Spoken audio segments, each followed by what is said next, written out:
Olipa kerran jänis, joka kehuskeli kaikille olevansa kaikkein nopein. Meitsi on kaikkein nopein jätkä maan päällä. Oletko aivan varma, otetaanko kisa? Tietty, kaikkihan tietää, että meitsi on nopea. Huomenna auringon nousun aikaan se kumpi on ensin juossut tämän tien päästä päähän on voittaja.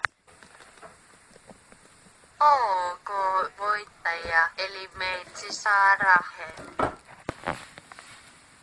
Aamulla. Kilpikonna nousi aikaisin aamulla ja lähti hitaasti tallustamaan kohti tienpäätä.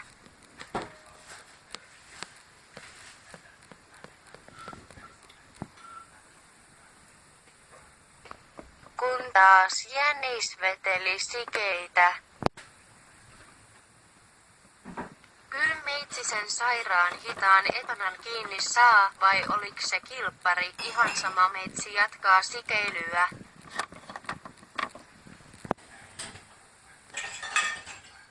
Sillä välikilpikonna laahusti hitaasti kohti maalia. Kilpikonna oli juuri maaliviivalla, kun jänis heräsi.